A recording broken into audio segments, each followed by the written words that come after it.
Did the UNC not ask for Commission of Inquiry into UDCOT? Did they not get a comprehensive report that was placed on the public record detailing all the procurement procedures and practices that needed to be adhered to in order to curtail some of those corrupt practices by firms defrauding the state? Did they also not promise the electorate that once they get into government, they would implement all of the recommendations of the UFF Commission of Inquiry? The answer is yes, yes, and yes. Now let us backtrack a bit so you can get an understanding of how this government operates. It was after May 2010, a couple of weeks or even a month later. Who remembers Mr. Yui Corruption Man, Glenn Ramadar Singh himself, now Mr. Wedding Man, surprisingly? I mean, I've never seen so many corrupt people in one place.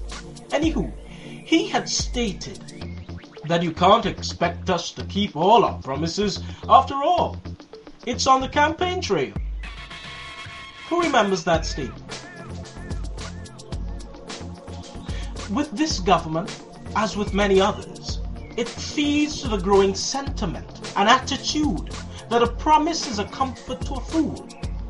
And we cannot afford for this growing disconnect between government and people. Because if this disconnect continues and there is this distrust, and the government keeps feeding to this distrust, then I would hate to predict what happens in Trinidad and Tobago. But it's a very dangerous state of affairs. Now, is it me, or do we have a government in Trinidad and Tobago that insists upon playing games with the electorate? Everybody knows that a Commission of Inquiry is expensive business. But did the UNC mind that at the time? Once they thought they were achieving political mileage and incurring the state huge costs? They didn't care. I mean, they could use it now to try and discredit the findings of the Commission and overshadow it with the costs. All of a sudden, arising now because the UNC was never ever going to implement any of those recommendations in the first place because it works against their interests. Everybody knows that. They're seeing this pressure with a multitude of issues due to their mismanagement, as is their custom. They now try to come and deflect the whole situation from their political interference with the free press and lack of governance, replaced with squandermania and corruption. These people are so darn foolish. They're trying to attack any sensibility that the public has, insulting your intelligence and feeding you with nothing but absolute bubble. Now we have Dr. Rudal Munilal making a joke about how Andrew Goddard and Margaret Rose are married, and how he still owed $2 million from the state arising out of that whole expensive affair. Maybe the disgraced Attorney General would do well to answer Mr. Munilal's queries, since he seems to be rather enthralled by commissions of inquiry and probes, feeding his friends and relatives with multi-million-dollar state contracts. One question, however: whatever became of those investigations?